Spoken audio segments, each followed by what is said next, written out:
Hello, it's me, but it's kind of not me. I need to lower that, so sorry. This is, as you can tell, actually, and no fooling you, is that this is actually a pre-record. So it's one of those unusual times. The past 2 years I haven't had a break. I'm on holiday at the moment. How fabulous. I'm experiencing the joys and delights of sandwich. Here in England, in Kent, possibly try a sandwich there. Don't know. So what we thought we'd do is sort of kind of make amends to all those people who over the years have sent in submissions to pop-up submissions that's kind of included poetry. And we don't really feature poetry a lot, and we do tend to say kind of the same sort of thing about poetry, and that is that it's all right, but it's not going to work commercially. Well, I have to tell you that our guest today has proved all of that spectacularly wrong. Here she is. It's Allie Esiri. And my goodness me, Allie, I'm at 250,000 copies of hardback sold. We're going to be asking you how you've done that in a moment, but let me introduce you to somebody else who your face will be instantly recognizable. Of course, it's Kate Salisbury, our booking producer and general mentor behind the scenes. I want to start off by asking you, Allie, how you got into this whole poetry thing. I think quite a few people go back to what they liked when they were a child.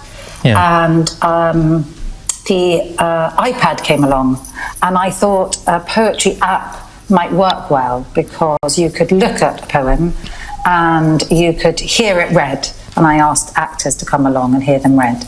And I thought it might be a sort of fun way in that may just, help broaden poetry's appeal. And it worked. And then from there, I did a book, and then here I am now, like a few books. Here you are now, the pinnacle of your career. No, exactly. I mean, your face will be instantly recognisable. Lots of people who've seen maybe The Bill, Touch of Frost, all kinds of things. Good Night, Sweetheart. You've been in lots and lots of hugely successful television shows. So acting was your first love, yeah?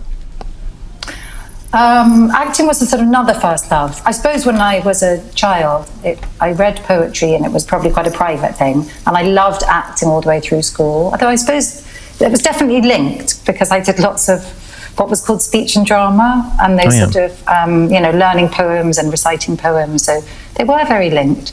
And then my childhood dream was to become an actress. And I did have a really happy time through my 20s, acting in shows like that. And then I just thought I wanted a change, and I started doing this. But they are linked. And I work with actors who, read the poems. And it's helped, I think. It's all come together. Let's talk to you, Kate. Now, your career has been very BBC based, and then you moved to Spain, and you currently work in a variety of capacities, actually, with children and books and poetry as well. Tell us about that. Yes, poetry, I think, is still very important in the English literature curriculum, if you like. Right through school, not just secondary, but also primary. And in fact, at our school, we have a very energetic Scottish teacher who has brought to Spain, to our school, which is an international school, so the main teaching language is in English. But she's brought along the Scottish tradition of having Burns poetry recitation contests for Burns Night every year. How nice. And which is great. And it always gives us a great excuse right through the school. We do it primary and secondary, where the students select poems that they like, and then they practice them, and then they perform them. They first of all perform them to their classes, and then the winners go through to the final, and we have a big sort of everybody watches while they do their thing up on the stage, and it's great in many, many ways, not least for the appreciation of poetry. And I don't know if Ali will agree, but for me, the performance of poetry, and this is what you were talking about with the app, and actually hearing it read aloud, seeing somebody performing poetry, is, I think, the missing aspect of a lot of poetry and how people see poetry. Because I think it's one thing to pick up a book of poetry and read those poems, but actually when somebody reads that poem to you, performs it and does it well, it just brings out the rhythm, the sounds of the words, all the things that poets consider when they're crafting their poems. And I think just gives you a much fuller appreciation of it. And I think that's what happens with our students, for example, when we do the Burns night. What do you think, Allie, the performance aspect? I think that's so true. And I think it gives children a lot of confidence when they have a poem by heart. And also it stays like a sort of iPod of words in their brain forever. Nice. And you can almost turn to sort of an old person and they'll sort of draw out a poem they learned when they were at school, and it's still there, like a song or a school hymn, and it sticks. And I think actually it's something to draw on in times of need. You see children sort of almost growing 3 centimetres with pride and confidence when they recite a poem aloud. It's not necessarily the most academic ones that are good at it. And it's fun, and you could choose a funny one. And what's quite interesting to me is when I go into schools is children respond to really different poems. So yes, there's a funny Spike Milligan, but also a really moving war poem that just suddenly, gets them like a sort of punch in the stomach. And it can really be, it can just be a way into literature, but a way into history, because it can be, just a Siegfried Sassoon poem can be, oh my gosh, I'm standing in that person's shoes, who was on the battlefield. And so they can be, you can travel through a poem. Yeah, that's reading. That's experiencing poetry as something, I guess, internal. But what about actually writing poetry? I'm very interested. We're getting into the hard stuff straight away, actually. But this is something I really wanted to get your opinion on, because one of the things that I find most difficult actually to talk to aspiring writers about and to encourage them to focus on is developing their own voice. And actually, when it comes down to it, that's really the key skill. I mean, a writer with a really strong voice will get recognised and will get published. It doesn't matter what else they do or don't do technically, a really strong voice. And I'm wondering whether writing poetry, can actually help develop that. Well, I think it probably could. Like many teenagers in their bedrooms writing lyrics to pop songs from the heart, and that's all a poem is. A song is a poem with music, and I think it would be a good way. Just write a poem, from your point of view, something you really care about. And Simon Armitage said something funny the other day, which is, if you feel a bit daunted by the idea of writing a poem over fiction, you just chop some of the lines off and then it's a poem. That's an easy way to do poetry. I just want to the lines, like snip off the corners. Exactly. Before we get too far into the technicalities, actually, we're getting quite deep already, actually. I just want to talk about this, which is, it's just been published, hasn't it? A Poet for Every Day of the Year. Right, so that's part of your series. Here's your website. Actually, let's have a look at that.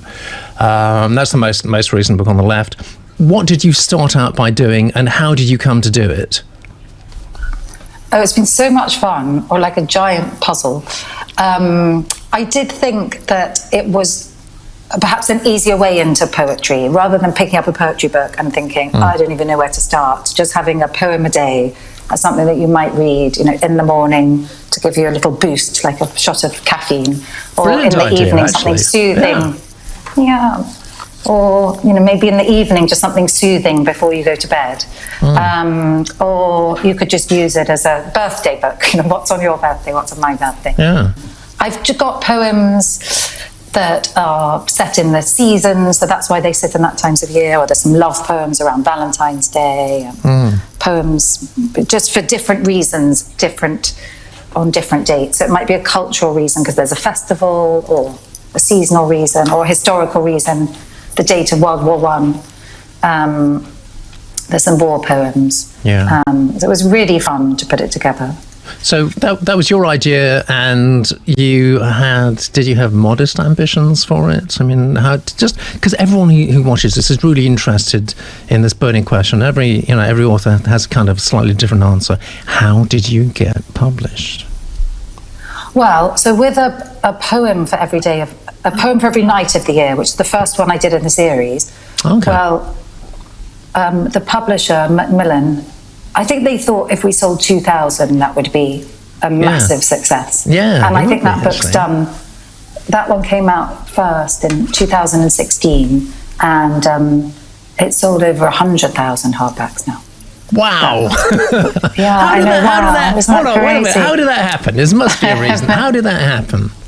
What did they do and strangely, last year was its best-selling year. Really? It just keeps on going? I think it doesn't behave like normal books. Clearly. How did it happen? Yeah. I think the cover looks totally pretty. organic? I think that's key. Was it organic? Was it just word of mouth, or was there serious promotion behind it? No, because of course they didn't think it was going to be a big book. It didn't have a marketing budget or anything.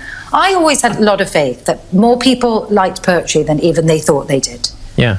And that it is something accessible. It's something easy to read. In terms of a parent or a teacher, that's one thing you could read to your class in the morning, or a parent could read one poem before bed instead of, can I have another chapter? Yeah. You're just like done at bedtime with this one poem.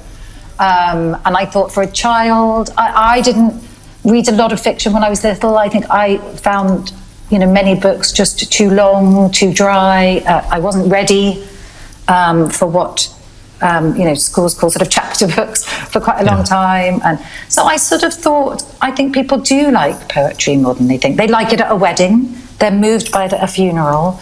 And I've always thought there was potential, so I was hopeful, and I was very driven to spread the word. And I think I was lucky. I think I helped a bit. I wrote to journalists, and I think there was an element of luck here, that in terms of books and literature, most journalists have like literature. Many have come from a literature background, so they're maybe not scared of poetry. And so I did have the recipient thinking, oh yeah, I really liked that, poetry course I did at school or university or whatever. So I wasn't writing to people who were alien to the idea. Yeah. I think it was little championed. So perhaps I had a bit of luck in that. Like you've just said in your, program here, you haven't covered much poetry. No. So maybe I benefited from that. It was. You had let's face it. You had some good friends too, didn't you? You had some sort of world-class actors behind you. Did they help initially? Oh God, that's been hugely helpful. One, which is what you were talking about earlier, you and Kate, which is they help bring poetry alive, and they breathe life into it, and they make sense of it. And when you hear poems read aloud, you maybe understand them more, and the whole thing is less scary. And of course, they're really big names, so they would bring their audience who perhaps had never considered poetry, and then they might have come along on the journey, and I'm sure they have. Of course, with books, it's all a bit of a mystery, isn't it? In many ways, you don't know who's in the bookshop, buying a book. Yeah. But I've had some feedback. Let's just talk about that for a moment. You've said so much interesting stuff here. So a lot of people watching now will be thinking, well, that's fine for Allie because she's appeared on all these television programs and so on. She's got lots of fantastic actor friends. But, I don't know anybody and I don't know how to approach anybody. What advice would you give to somebody in those circumstances? I think that audiobooks are obviously a really growing trend, and actors seem very keen to read on an audiobook. Yeah, they do. And there's an expense in terms of the studio, but I imagine that home studios are getting better and better. She says, hoping no buzzy bee comes flying in. So it might be worth just looking into that as a sort of way of boosting a project, or even just a sample of an audiobook or something. Is poetry actually getting more popular? I think it is. I think social media's helped. So on Instagram, there's been a huge rise in Insta poets. It's something you could post. You can't sort of post a whole novel to share on Instagram or social media. No. But hopefully not in terms of the rights. But in terms of something short and shareable, I think poetry's really benefited from the internet. That's really interesting. And it's something that you can share by email or that you post a picture online. And I think that's really, really helped. And people, there's a soar of poetry posts in times of need. So after 9/11 or, during this pandemic, people have shared poems that soothe the soul, give you hope, make you feel better. And I think social media has been really key to the rise. And there's been certain Insta poets who've been on social media, and then a book's been published on the back of their success. And I think that's helped, because you might buy one book by, say, Rupi Kaur, who's this hugely successful Canadian poet, and really appeal to young people. And then they might think, oh, what else is out there in the world of poetry? Yeah. So, one, really pioneering, successful person going ahead, hopefully brings other people in their way, which I hope my book would do. I hope that people turn and they discover Sylvia Plath or Ted Hughes or George the Poet and then think, well, I'd like to buy their individual volume. So I think that maybe a bit like shoe shops, you put them all together in the high street and you know where to go. But so you say that poetry can build your confidence. How does that work? I think if you learn a poem by heart and that you can recite it, I think it just gives you confidence. You've got something you can draw on, those words that can maybe sort of help you in times of need, because you can draw on some fantastic words that were extremely well written and who managed to put into words things that most of us find hard to express. And it might be, hope is the thing with feathers from Emily Dickinson, or I can't walk past a tree in spring without the Philip Larkin line, the trees are coming into leaf, like something almost being said. So I think they can give you pleasure and make you feel the Philip Larkin line I remember is kind of different. It's about parents, but I don't know, that gives me a lot of confidence, really. But it's very interesting, isn't it? How poetry gets a nation through lockdown. Explain.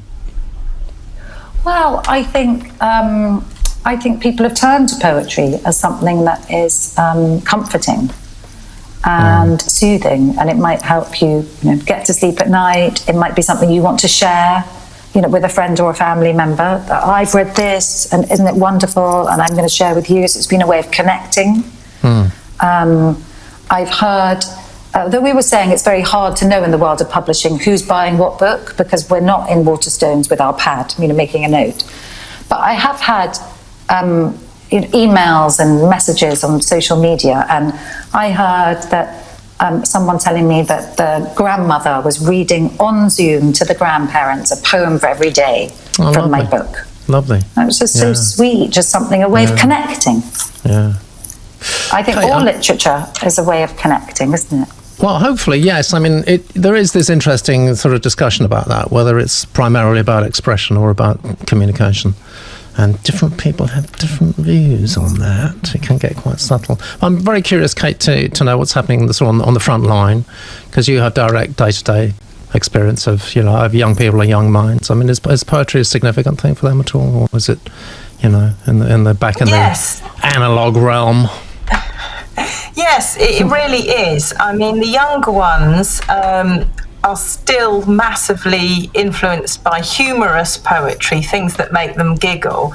So, and in fact, they don't even have to be that young. Some of my younger secondary students, if I flash up Michael Rosen onto the screen, I'm about to recite a poem, they're all like, oh, because we know this is going to entertain us. So there's that side of it. They know they're going to be entertained. But also, I tell you what, poetry does have the cool factor now, because you've got a number of different things like poetry slams, which have become, a big thing actually, where people write and perform poetry together, and a lot of younger poets and aspiring poets get involved in that. And when you watch it, if I flash it up on a screen for one of my classes, you can see that they're engaging with the fact that these kids are doing it in a really cool way. Another thing is hip hop and rap music, because it uses rhythm and wordplay and rhyme and all these poetic devices and sets it to a beat.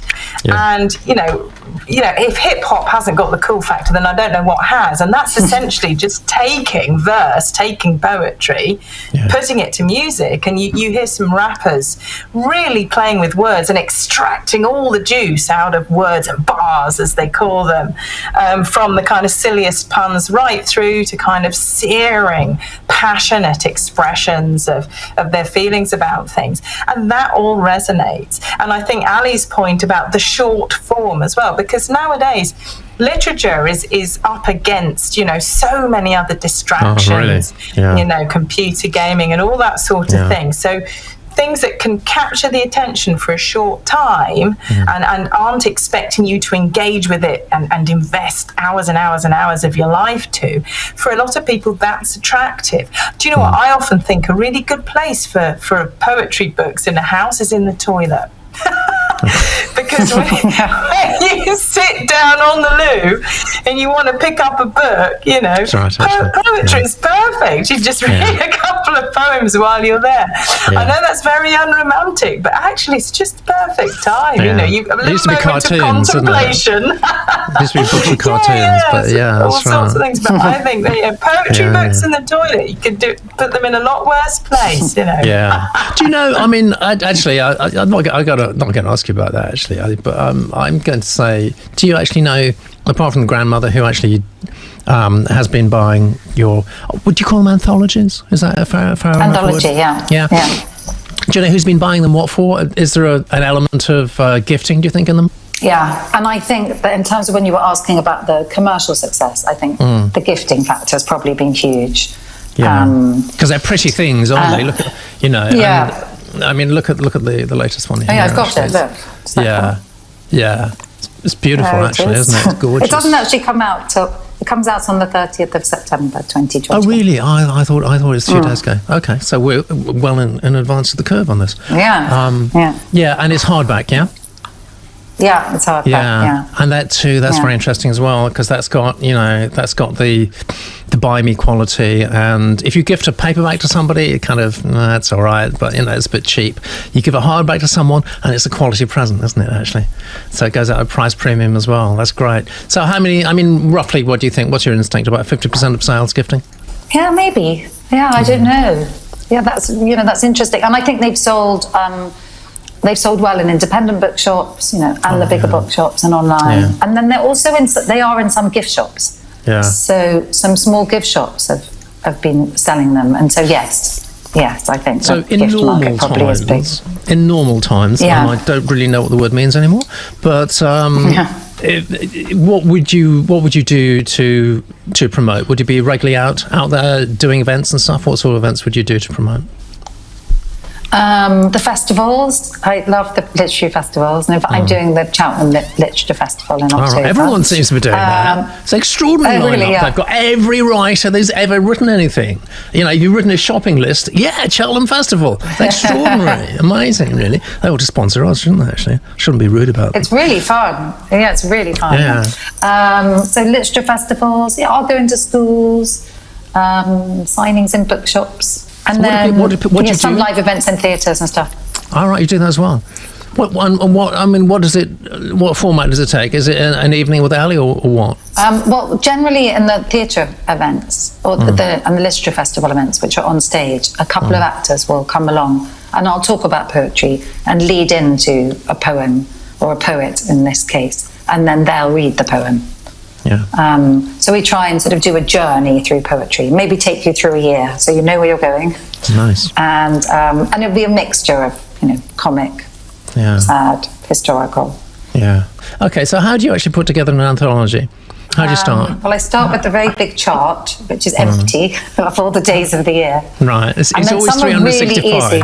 Yeah, actually, I've done 366. That's a good format here, guys. Actually, 366 sometimes. Fair enough. Yeah, and then what happens then? Well, some are really easy. So the love poems on Valentine's Day, or some poems like I knew I was going to put a Maya Angelou poem in around Martin Luther King Jr. Day. Yeah, and I'll sort of have a think about which female poets I'll put in around International Women's Day. Of course, there's female poets scattered all the way through, but something with a different sort of message then. So some are very easy, Christmassy poem, a poem for Diwali. What's at the beginning of the year, maybe a poem about new beginnings or something. So some are easy, and then some dates can be very hard to fill, but it might be just because they are about autumn. And they sort of slot in, and there's certain poets I want to include, and then I'll maybe think, well, which poem of theirs. So in this book, for Keats, because he wrote very famously the poem To Autumn, I chose that because it also fit into the theme of the book, which is a poet for every day of the year. And sometimes I have little arguments with myself over which, say, Byron or Simon Armitage poem should go in. How do you... Quite enjoyable arguments on my own. You must have an encyclopedic knowledge of poems and poets. I mean, how do you go about finding new poets? Do people actually send stuff to you now? Yeah, people send stuff to me, and people send stuff in via the publisher.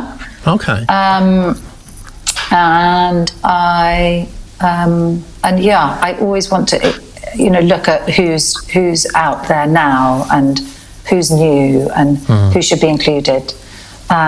Because, like Kate was saying, you want to include things for different people. So, are there plenty of funny poems in the book? And who's writing funny poems today? I know Spike Milligan is brilliantly funny. Caroline Duffy, our previous poet laureate, is Wendy Cope.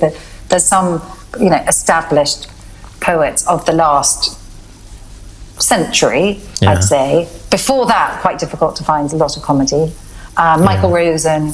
And then there's, some newer rap poets or spoken word poets like Holly McNeish and George the Poet that, it was important to include and fun to include. Who, you can tell us, right, because this is really small, confidential. It doesn't, no one's gonna. Are there any poets you really don't like? I think I maybe wrongly thought that before I had a good look. Sometimes you may think that about a novel. Oh, I don't think I like, that novelist. But actually, if you sort of admit to yourself you maybe haven't tried. All right. Give us an example. Well, you may think, oh, James Joyce, not for me. It sounds so complicated. But actually, you've never tried. He's not going to be upset. He's dead. He's not going to mind. But then, I tried the Dubliners last year, and then there's unbelievably beautiful poetry that James Joyce wrote. And I've got this poem in about this girl with the golden hair. It's incredibly simple. There's nothing oblique about it at all. So sometimes you can be quite surprised when you look, if you sort of think, oh, someone's not for me. And then I had to get over as well, like if the poets had behaved badly in their life. Yeah. I had to sort of get over that one and just think the work stands. Yeah. The poet's reputation is very much stained. That's very tough, isn't it? That's very tough, actually. Really tough. Yeah. Yeah, really tough. I know. It's. I don't think we'll ever have a resolution to that, actually. I mean, I can think of a number of authors who, have written extraordinary pieces of work, and yet whose behaviour has been just so execrable that you don't want to buy their books anymore. It's quite difficult. Yeah, and it's so interesting. And I sort of addressed it in the main introduction, just briefly, but I just come to the conclusion that the work stands. Yeah. And has been influential and is important. Yeah. It's really interesting. Yeah. So your life revolves around writing, compiling these books, essentially, is it? I mean, how long does it take you to produce an anthology? Well, I think this one did take me about 2 years, but it was very handy through lockdown, because even though it's been so, depressing and awful and worrying and tragic, I did have quite a lot of time. Yeah. We've all had quite a lot of time, haven't we, really? We've had a lot of time, so I probably had more time to research. It was quite a nice place to be with poetry. Yeah. All right, so I felt sort of grateful. Pursuing my negative line of questioning for a moment, then. Yeah. So, any particular poems that you really don't? I mean, is there such? Let's ask you a broad, general, catch-all question first of all. Is there such thing as bad poetry? I suppose it's it's sort of who's judging, who's reading. Well, you're in the hot seat. Yeah, me. Yeah. Okay. Yes. Yeah. I get sent some poems and I do discard them. I think they don't warrant a place in the book, because I'm very aware that I want to take readers with me. And if they came across a really bad poem, it could put them off reading the rest of the book. William McGonagall, for example. Scottish poet William McGonagall, yeah. But they're very popular. Yeah, for all the wrong reasons, though. So, I mean, have you ever really, really hated a poem? Or poet, of course. But have you really had a really strong negative reaction to anything like that? I think the reaction when I don't like a poem is because it's maybe boring. Yeah, that's the worst thing you can do, isn't it, really? And you sort of think, okay, you just don't warrant a place. And then sometimes also people submit things and they don't read what the submission criteria is. Yeah. So although I want in my book it to be aimed at all ages, so you can find some things in it from when you're very young, right up to when you're very old. But I don't want books for preschool. I don't want poems for preschool. That's not my area. And then you just get some people who submit and they're just submitting sort of preschool poems. That's sort of maddening, actually, because you think, you could have had something really good, but you just haven't read the submission criteria. Yeah. Is there any lessons to self, to one's children, to everything. Is there any particular sort of poetic form that you like or don't like, or that's in fashion or not in fashion? Preferences in that respect? I'm thinking about sonnets, quatrains, things like that. Blank it's been really verse. fun, actually. Yeah, that's been fun to try and include a whole variety. So I've got haikus from who were the greatest Japanese writers of the haiku they're in, and that's been really fun to choose because some are really funny, even in just those 3 short lines. A clericu, sonnet, a villanelle. It's all in the book, and when you come across it, it's sort of explained. Yeah. And do you know whether this actually forms part of your readers' daily life? I mean, where do they, apart from the toilet, of course, Kate, where do they normally fit the book into their lives? Do they wake up and read, or is it the last thing at night? Because you've got to, let's get that up. You've got a specific book for poems at night, haven't you? That was the first one I was talking about. Yeah. How does that normally fit into people's lives? Do they wake up and read a poem and it gets them through the day, or what? I hear from families who say we share a poem at breakfast. I hear from others that say they hear the audiobook on the way to school. On the school run, they play the poem for the day. Yeah. I hear from teachers to say they use it in assemblies or for tidy up time. Or in the morning as they sort of greet their class, which has been really lovely to hear.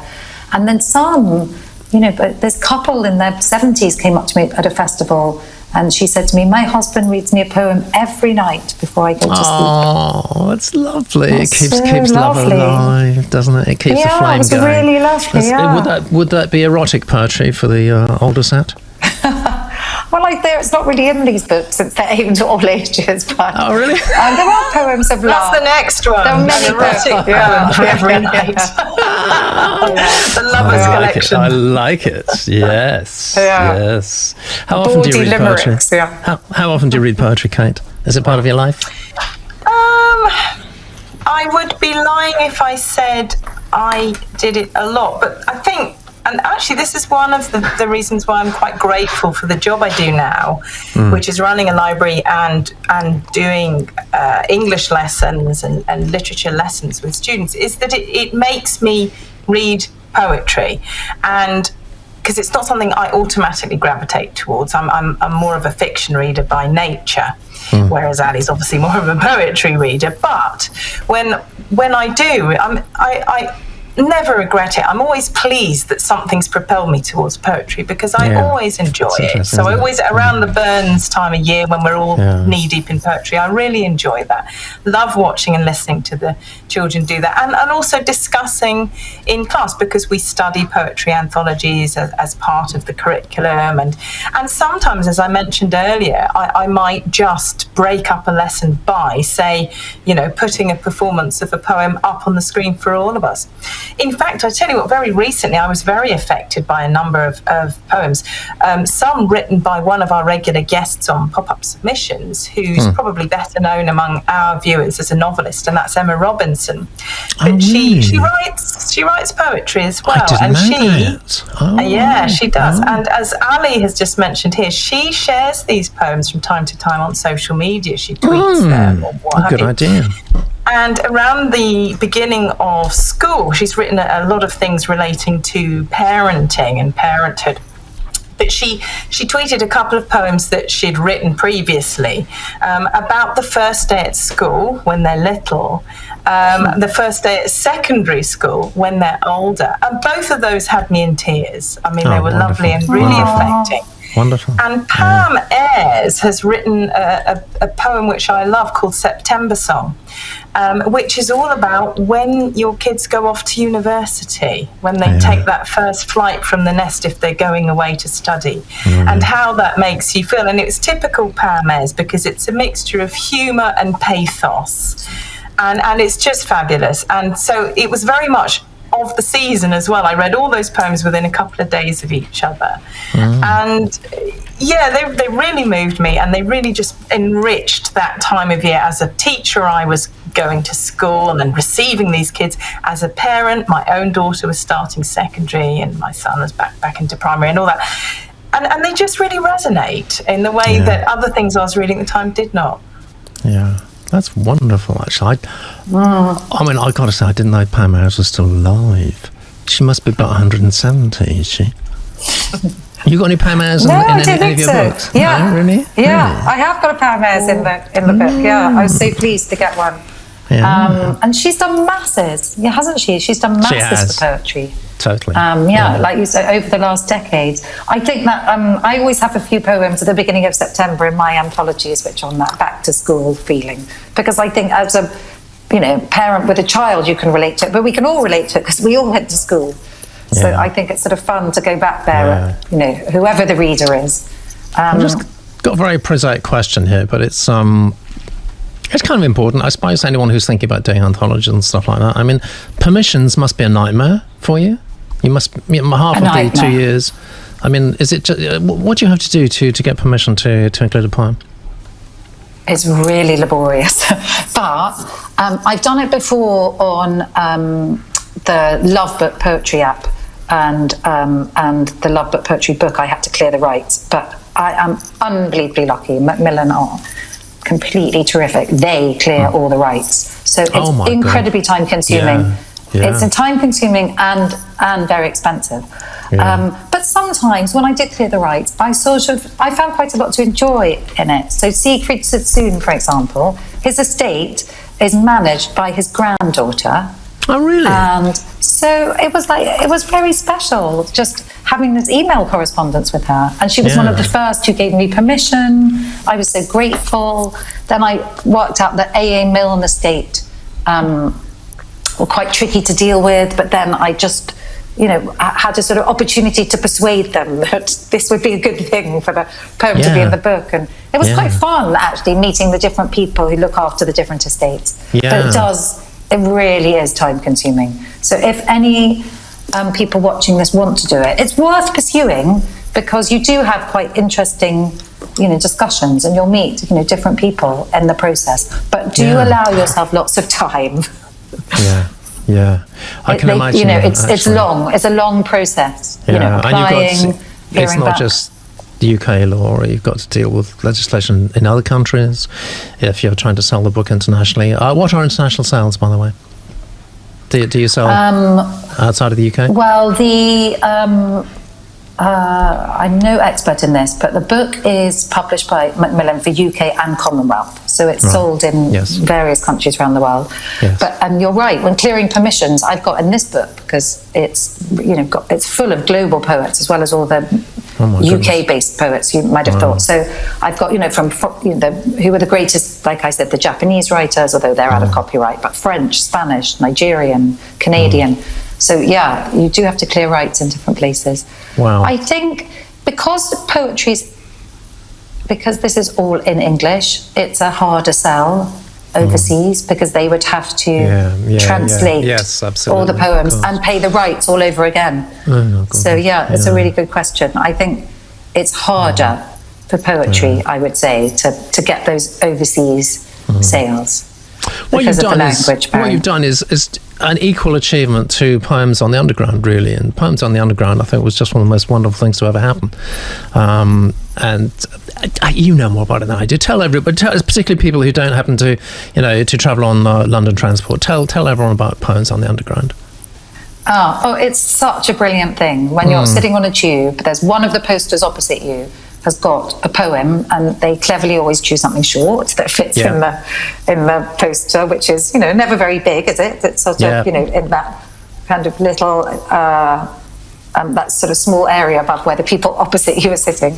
Yeah. And they tend to have something, punchy. It might sort of pack a comic punch or a political punch. They're so well chosen. It's a nice alternative to making eye contact with a slightly dodgy person sitting opposite you, isn't it? You can just look up there and think, oh my God, thank heavens, there's a poem. I don't have to look at that person anymore.